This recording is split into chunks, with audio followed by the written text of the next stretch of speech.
ಕರ್ನಾಟಕ ರಾಜ್ಯದಲ್ಲಿ ಕಾಂಗ್ರೆಸ್ ಅಧಿಕಾರಕ್ಕೆ ಬಂದ ಮೇಲೆ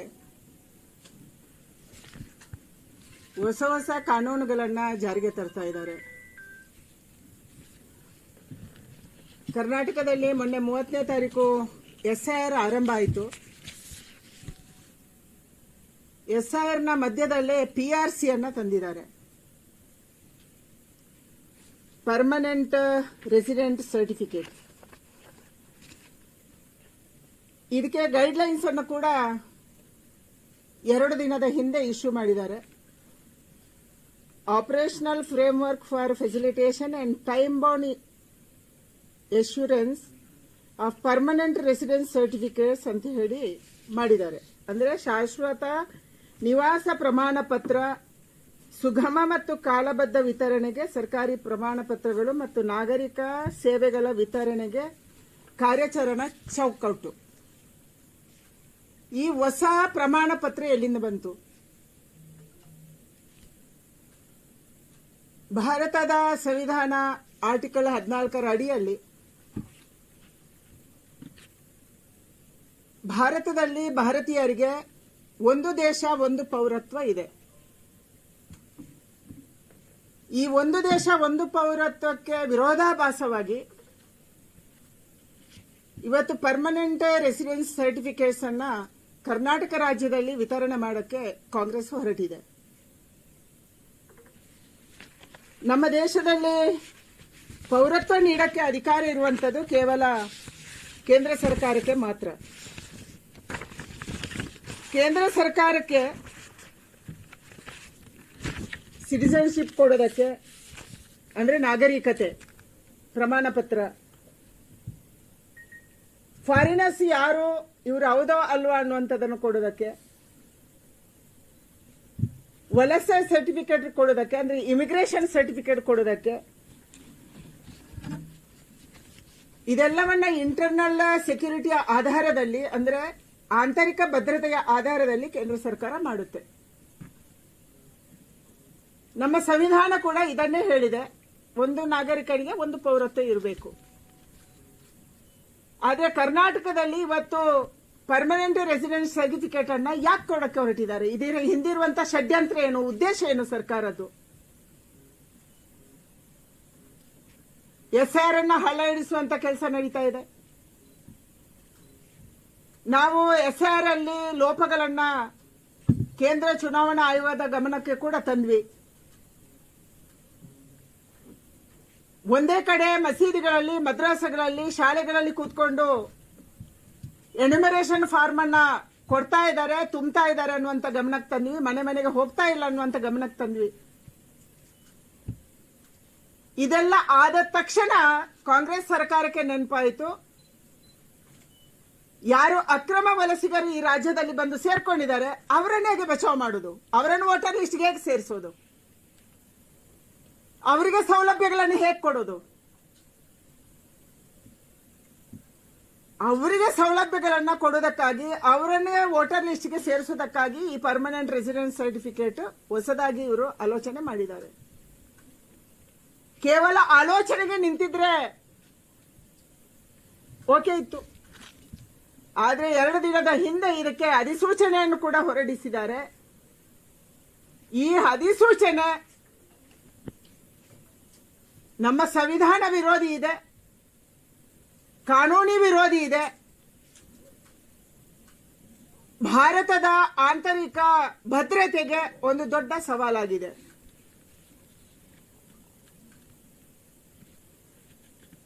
ಇಲ್ಲಿಗಲ್ ಇಮಿಗ್ರೆಂಟ್ಸ್ ಅನ್ನ ಇವತ್ತು ಕಾನೂನುಬದ್ಧಗೊಳಿಸುವುದಕ್ಕಾಗಿ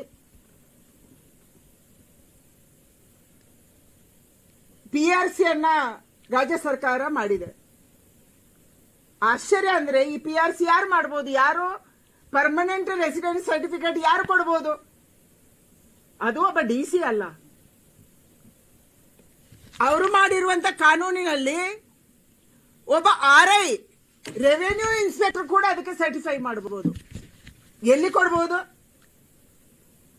ಬೆಂಗಳೂರು 1ನಲ್ಲಿ ಅಪ್ಲಿಕೇಶನ್ ತಗೋಬಹುದು, ಅಟಲ್ ಕೇಂದ್ರದಲ್ಲಿ ಅಪ್ಲಿಕೇಶನ್ ತಗೋಬಹುದು, ಎಲ್ಲಿ ಕೂಡ ಅಪ್ಲಿಕೇಶನ್ ತಗೋಬಹುದು. ಅವರಿಗೆ RI ಸರ್ಟಿಫೈ ಮಾಡಿದ್ರೆ ಸಾಕು.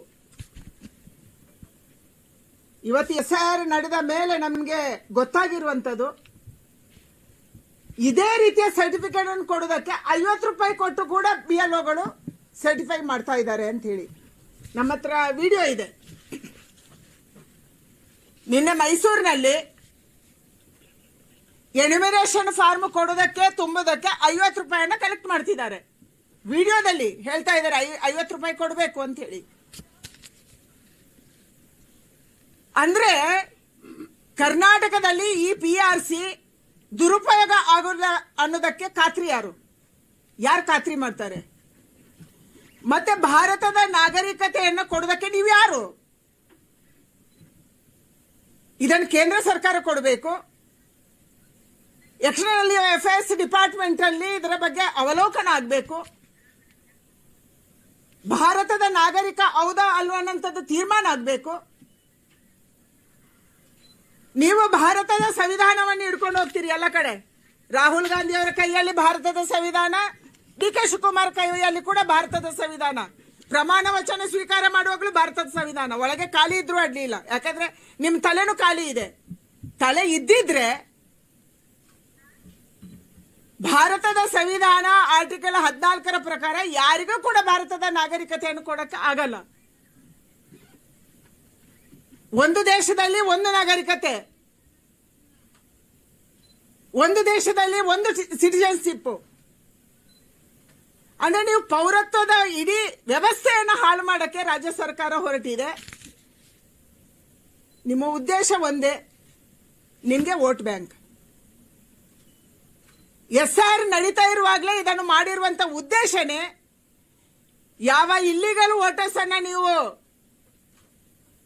ಬಾಂಗ್ಲಾದೇಶದಿಂದ ವೆಸ್ಟ್ ಬೆಂಗಾಲ್ ಮೂಲಕ ಕರ್ಕೊಂಡು ಬಂದಿದ್ರಿ ಇಷ್ಟು ವರ್ಷಗಳ ಕಾಲ, ಕಳೆದ 20-25 ವರ್ಷಗಳ ಕಾಲ, ಅವರನ್ನ ಈ ರಾಜ್ಯದ ನಾಗರಿಕರು, ಈ ದೇಶದ ನಾಗರಿಕರು ಮಾಡಕ್ಕೆ ನೀವು ಹೊರಟಿದ್ದೀರಿ. ಅವರಿಗೆ ಪೌರತ್ವ ಕೊಡಕ್ಕೆ ಹೊರಟಿದ್ದೀರಿ. ಈ ರಾಜ್ಯದ ಜನ ಎಚ್ಚರ ವಹಿಸಬೇಕಾದ್ದು. ನಾನು ಇಲ್ಲಿರುವಂತ ಮುಸಲ್ಮಾನ ಬಂಧುಗಳಿಗೆ ಕೂಡ ವಿನಂತಿ ಮಾಡ್ತೀನಿ, ಯಾರು ಕರ್ನಾಟಕದ ನಾಗರಿಕರಿದ್ದೀರಿ, ಯಾರು ಕರ್ನಾಟಕದ ಪ್ರಜೆಗಳಿದ್ದೀರಿ, ನಿಮ್ಮ ಹಕ್ಕನ್ನು ಕೂಡ ಅವರು ಕಿತ್ಕೊಳ್ಳೋರಿದ್ದಾರೆ. ಅವ್ರಿಗೇನು ಕೊಡ್ತಾ ಇದ್ದಾರೆ?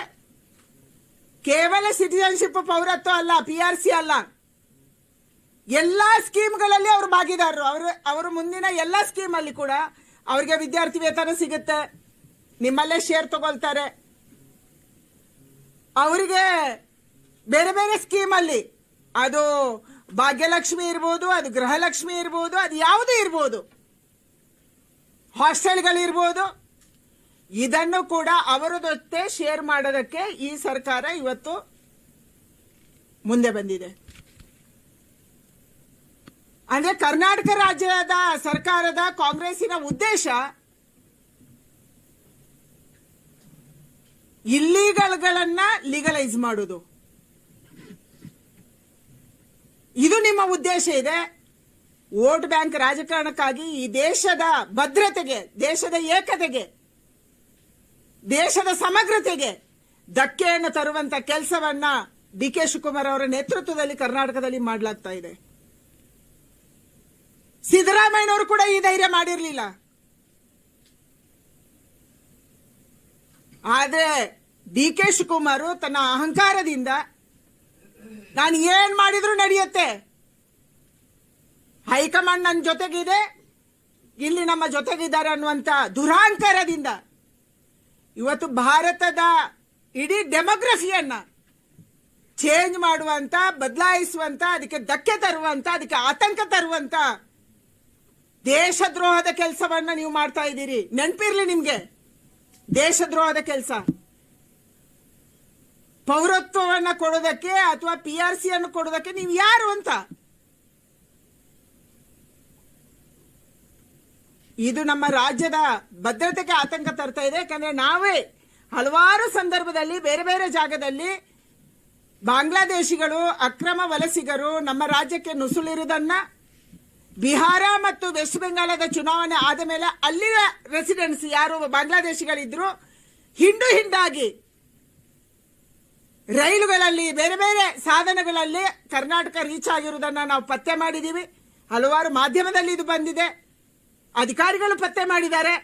ಅದಾದ ಮೇಲೆ ಕೂಡ ದೇಶದ ಭದ್ರತೆಗೆ ರಿಸ್ಕ್ ತರುವಂತ ಕೆಲಸವನ್ನು ನೀವು ಮಾಡ್ತಾ ಇದ್ದೀರಿ. ನಿಮ್ಮ ಉದ್ದೇಶ ಒಂದೇ, ಅಕ್ರಮ ವಲಸಿಗರನ್ನ ವೋಟರ್ ಲಿಸ್ಟ್ ಅಲ್ಲಿ ಸೇರಿಸಿದ್ದು, ಅವರಿಗೆ ಸ್ಕೀಮ್ಗಳನ್ನು ಕೊಡೋದು. ನಿಮಗೆ ಕರ್ನಾಟಕದ ನಾಗರಿಕರು ಬೇಕಿಲ್ಲ, ನಿಮಗೆ ಬಹುಸಂಖ್ಯಾತರು ಬೇಕಿಲ್ಲ. ಇವತ್ತು ಮದ್ರಾಸದಲ್ಲಿ, ಮಸೀದಿಗಳಲ್ಲಿ, ಶಾಲೆಗಳಲ್ಲಿ ಒಂದು ಜಾಗದಲ್ಲಿ ವೋಟರ್ ಲಿಸ್ಟ್ಗೆ ಸೇರ್ಪಡೆ ಮಾಡಿರುವಂತ ಉದ್ದೇಶ ಇದೆ. ನಿನ್ನ 50 ರೂಪಾಯಿ ತಗೊಂಡು ಎನ್ಯುಮರೇಷನ್ ಫಾರ್ಮ್ ಕೊಡ್ತಾರೆ ಅಂದ್ರೆ ಇಲ್ಲಿದೆ. ಗೋವಿಂದರಾಜನಗರದ ಒಂದು ವರದಿ ಏನಿದೆ ಇದರಲ್ಲಿ, ರಾತ್ರಿ 518 ವೋಟ್ ಇದೆ, ಬೆಳಗಿನ ಜಾವದ 650 ಆಗುತ್ತೆ. ಇನ್ನು ಕೆಲವು ಕಡೆ ನಮ್ಮವರನ್ನ ಕಿತ್ತಾಕ್ತಾರೆ.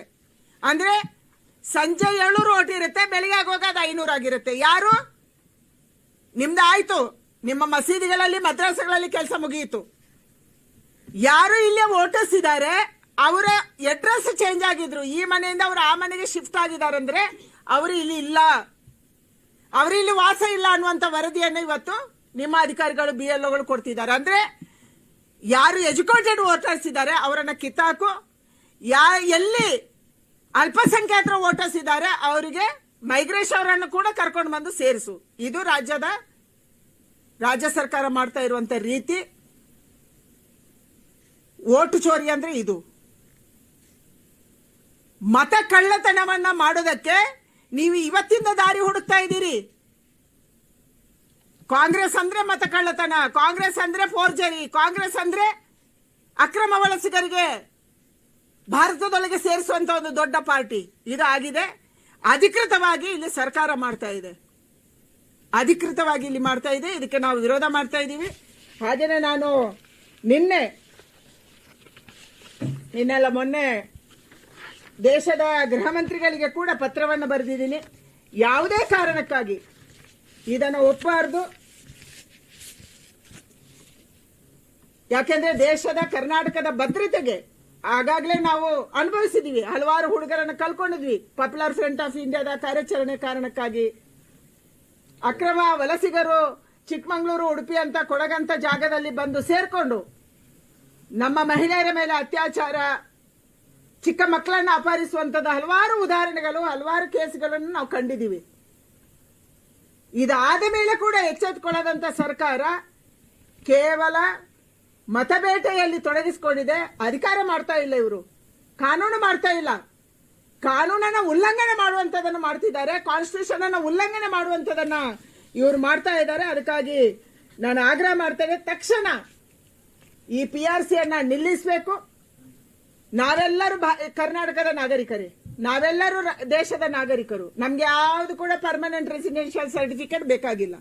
ನಾವು ಇಲ್ಲಿಯವರೇ, ನಮ್ಗೆ ರೇಷನ್ ಕಾರ್ಡ್ ಸಿಕ್ಕಿದೆ, ನಮ್ಗೆ ಡ್ರೈವಿಂಗ್ ಲೈಸೆನ್ಸ್ ಸಿಕ್ಕಿದೆ, ನಮ್ಗೆ ಪಾಸ್ಪೋರ್ಟ್ ಸಿಕ್ಕಿದೆ, ಇನ್ಯಾರೋ ಕೆಲವರಿಗೆ BPL ಕಾರ್ಡ್ ಸಿಕ್ಕಿದೆ, ಯೋಜನೆಗಳು ಸಿಕ್ಕಿದೆ, ಎಲ್ಲವೂ ಸಿಕ್ಕಿದೆ. ಇನ್ನು ಹೊಸದಾಗಿ ನೀವೊಂದು PRC ಮಾಡಿ ಪರ್ಮನೆಂಟ್ ರೆಸಿಡೆನ್ಷಿಯಲ್ ಸರ್ಟಿಫಿಕೇಟ್ ಅನ್ನ ಕೊಡುವಂತ ಅಗತ್ಯ ಕರ್ನಾಟಕದಲ್ಲಿ ಇಲ್ಲ. ನಾವ್ಯಾರು ಫಾರಿನರ್ಸ್ ಅಲ್ಲ, ನಾವೆಲ್ಲರೂ ಇಲ್ಲಿಯವರೇ. ಫಾರಿನರ್ಸ್ ಅನ್ನ ಇಲ್ಲಿ ತಂದು ಮಾಡೋದಕ್ಕೆ ನಾವು ಇದಕ್ಕೆ ಬಿಡುವುದಿಲ್ಲ. ಅದಕ್ಕಾಗಿ ಇದು ಸಂವಿಧಾನ ವಿರೋಧಿ. ಸಂಸತ್ತಲ್ಲಿ ಯಾವುದೇ ಇದಕ್ಕೆ ಕಾನೂನಾಗಿಲ್ಲ, ಸಂವಿಧಾನದಲ್ಲಿ ಯಾವುದೇ ಇದಕ್ಕೆ ಅವಕಾಶ ಇಲ್ಲ. ಅದಕ್ಕಾಗಿ ನಾನು ಆಗ್ರಹ ಮಾಡ್ತಾ ಇದ್ದೀನಿ, ತಕ್ಷಣ ಇದನ್ನು ನಿಲ್ಲಿಸಬೇಕು. ಇಲ್ಲದೆ ಹೋದ್ರೆ ಇವತ್ತು ಉದ್ಯೋಗದಲ್ಲಿ ಅವಕಾಶ ಅವರಿಗೆ ಕೊಡಲಾಗುತ್ತೆ ಅಂತ ಇದರಲ್ಲಿದೆ. ನಾನು ನಿಮ್ಗೆ ಅದನ್ನ ಶೇರ್ ಮಾಡ್ತೀನಿ. ಏನು ಕಾನೂನನ್ನು ಇವರು ಮಾಡಿದ್ದಾರೆ, ಯಾವುದು ರೂಲ್ಸ್ ಅನ್ನು ಬಿಡುಗಡೆ ಮಾಡಿದ್ದಾರೆ, ನಾನು ಶೇರ್ ಮಾಡ್ತೀನಿ. ಅದರಲ್ಲಿ ಬಹಳ ಸ್ಪಷ್ಟ ಇದೆ, ಸರ್ಕಾರಿ ಉದ್ಯೋಗಕ್ಕೆ ಇದು ಯೂಸ್ ಆಗುತ್ತೆ. PRC ಈ ಕಾರ್ಡ್ ಸರ್ಕಾರಿ ಉದ್ಯೋಗದಲ್ಲಿ ಸಿಗುವಾಗ ನೀವು ತೋರಿಸಬಹುದು. ಶಿಕ್ಷಣದ ಪ್ರವೇಶ, ಕಾಲೇಜ್ಗಳ ಅಥವಾ ಹಾಸ್ಟೆಲ್ನ ಪ್ರವೇಶ ಸಿಗುವಾಗ ನೀವು ಇದನ್ನು ತೋರಿಸಬೇಕು. ವಿದ್ಯಾರ್ಥಿ ವೇತನ ಪಡೆಯುವಾಗ ಇದನ್ನು ತೋರಿಸಬೇಕು. ಬೇರೆ ಬೇರೆ ಸ್ಕೀಮ್ಗಳಿಗೆ, ಯೋಜನೆಗಳಿಗೆ ಇದನ್ನು ತೋರಿಸಬೇಕು. ಸರ್ಕಾರಿ ಸೌಲಭ್ಯ ಪಡೆಯೋದಕ್ಕೆ ಇದನ್ನು ತೋರಿಸಬೇಕು ಅನ್ನುವಂಥದ್ದನ್ನ ಬಹಳ ಸ್ಪಷ್ಟವಾಗಿ ಈ ಕಾನೂನಲ್ಲಿ ಇವತ್ತು ಉಲ್ಲೇಖ ಮಾಡಿದ್ದಾರೆ. ಈ ಕಾನೂನಿನಲ್ಲಿ ಉಲ್ಲೇಖ ಮಾಡಿದ್ದಾರೆ.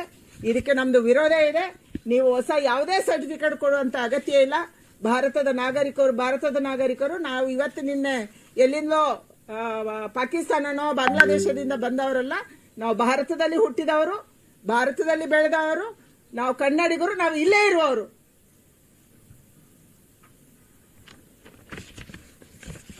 ವಲಸಿಗರಿಗೆ ಅವಕಾಶ ಆಗುತ್ತೆ, ಆತಂಕ ಇದ್ರೂ ಕೂಡ ಕರ್ನಾಟಕ ಗೃಹ ಕರ್ನಾಟಕದ ಗೃಹ ಇಲಾಖೆ ಎಲ್ಲಿದೆ? ಕರ್ನಾಟಕದ ಗೃಹ ಸಚಿವರು RSS ಸಚಿವರು, ಕರ್ನಾಟಕದ ಗೃಹ ಮಂತ್ರಿಗಳು ಒಂದು ದಿನನೂ ಕೂಡ ಕರ್ನಾಟಕದಲ್ಲಾಗುವಂತ ಅತ್ಯಾಚಾರದ ಬಗ್ಗೆ, ಕರ್ನಾಟಕದಲ್ಲಿ ಆಗುತ್ತಾ ಇರುವಂತ ಕೊಲೆ ಬಗ್ಗೆ, ಕರ್ನಾಟಕದಲ್ಲಿ ಆಗ್ತಾ ಇರುವಂತ ಡ್ರಗ್ಸ್ ದಂಧೆ ಬಗ್ಗೆ, ಕರ್ನಾಟಕದಲ್ಲಿ ಆಗ್ತಾ ಇರುವಂತ ಅಕ್ರಮಗಳ ಬಗ್ಗೆ ಅವ್ರು ಮಾತಾಡಿಲ್ಲ. ಯಾವತ್ತು ಮಾತಾಡಿದಾರೆ ನಂಗೆ ಹೇಳಿಪ್ಪ ನೀವು? ಅವರು ಪ್ರತಿನಿತ್ಯ ಬೆಳಗ್ಗೆದ್ರೆ ಮಾತಾಡೋದು RSS ಬಗ್ಗೆ. ಅಂದ್ರೆ RSS ಬಗ್ಗೆ ಮಾತಾಡಿದ್ರೆ ಅವರು ಗೃಹ ಮಂತ್ರಿಯನ್ನು ಉಳಿಸ್ಕೋಬಹುದು, ಅವರ ಅಪ್ಪ ಕಾಂಗ್ರೆಸ್ಸಿನ ಅಧ್ಯಕ್ಷರಾಗಿ ಉಳಿಬಹುದು ಅಂತ ಅವ್ರು ಅನ್ಕೊಂಡಿದ್ದಾರೆ. ಕರ್ನಾಟಕದ ಹಿತಾಸಕ್ತಿ ಅವ್ರಿಗೆ ಬೇಕಿಲ್ಲ. ಕರ್ನಾಟಕದಲ್ಲಿ ಏನ್ ನಡೀತಿದೆ ಅನ್ನೋದನ್ನ ಅವ್ರು ಕೇಳೋಕ್ಕೂ ರೆಡಿ ಇಲ್ಲ. ಯಾವ ಜಿಲ್ಲೆಗೆ ಹೋಗಿ ಮೀಟಿಂಗ್ ಮಾಡಿದ್ದಾರೆ? ಯಾವ ಜಿಲ್ಲೆಯಲ್ಲಿ ಅತ್ಯಾಚಾರ ನಡೀತಿದೆ? ಯಾವ ಜಿಲ್ಲೆಯಲ್ಲಿ ಇವತ್ತು ಇಷ್ಟು ದರೋಡೆ ಆಗ್ತಾ ಇದೆ, ಚೈನ್ ಸ್ನ್ಯಾಚಿಂಗ್ ಆಗ್ತಾ ಇದೆ, ರಸ್ತೆಯಲ್ಲಿ ಕಾರನ್ನು ನಿಲ್ಲಿಸಿ ಹೊಡಿತಾ ಇದ್ದಾರೆ. ಮೈಸೂರಿನ ಮೇನ್ ರೋಡ್ ಅಲ್ಲಿ ಯಾರೋ ಕಾರನ್ನು ನಿಲ್ಲಿಸಿ ಚಾಕು ತೋರಿಸ್ತಾನೆ ಅಥವಾ ಏನೋ ಆಗುತ್ತೆ. ಇದು ಯಾವುದನ್ನು ಅವ್ರು ಕೇಳ್ತಾ ಇಲ್ಲ. ಪರಮೇಶ್ವರ್ ಇದ್ದಾಗ ಒಂದು ಭಾಗ ನಂಗೆ ಗೊತ್ತಿಲ್ಲ, ಅವ್ರು ಗೊತ್ತಿಲ್ಲ ಸಚಿವರಾಗಿದ್ರೆ ಇವರು RSS ಸಚಿವರು. ಎರಡೇ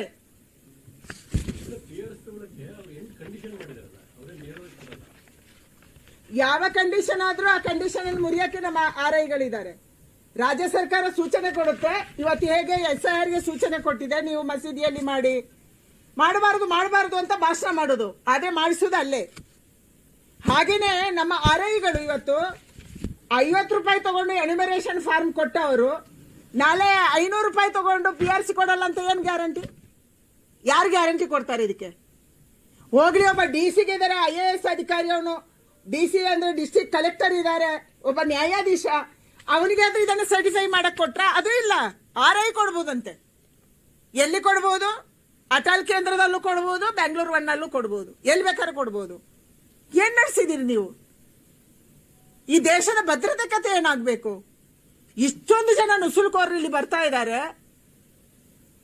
ಅಂತ ಪೊಲೀಸ್ ಇಲಾಖೆಗೆ ನಿಮ್ಗೆ ಗೊತ್ತಿದೆ. ಮುಖ್ಯಮಂತ್ರಿಗಳು ಒಂದ್ಸಾರಿ ಪೊಲೀಸ್ ಇಲಾಖೆ ಮೀಟಿಂಗ್ ಕರೀರಿ, ಅವ್ರ ಹತ್ರ ಕೇಳಿ ಕರ್ನಾಟಕದಲ್ಲಿ ಎಷ್ಟು ಜನ ನುಸುಳುಕೋರರು ಇದ್ದಾರೆ, ಅವ್ರ ಹತ್ರ ವರದಿ ಕೇಳಿ ದಯಮಾಡಿ. ಆಗ ನಿಮ್ಗೆ ಅರ್ಥ ಆಗುತ್ತೆ ಇಲ್ಲಿ ಎಷ್ಟು ಜನ ನುಸುಳುಕೋರರು ಇದ್ದಾರೆ ಅಂತ ಹೇಳಿ, ಯಾವ ದೇಶದವರು ಇದ್ದಾರೆ ಅಂತ. ಅವರೆಲ್ಲರಿಗೂ ನಾಳೆ RI ದುಡ್ಡು ತಗೊಂಡ ಅಥವಾ ಯಾವುದೋ ನಿಮ್ಮ ಒತ್ತಡಕ್ಕೋ ಸರ್ಟಿಫಿಕೇಟ್ ಕೊಟ್ಬಿಟ್ರೆ ಅದು ಪರ್ಮನೆಂಟ್ ಕಾರ್ಡ್ ಆಗುತ್ತೆ. ಶಿಕ್ಷಣ ಪಡೆಯೋದಕ್ಕೆ, ಉದ್ಯೋಗ ಪಡೆಯೋದಕ್ಕೆ, ಬೆನಿಫಿಟ್ ಪಡೆಯೋದಕ್ಕೆ ಪರ್ಮನೆಂಟ್ ಕಾರ್ಡ್ ಆಗುತ್ತೆ.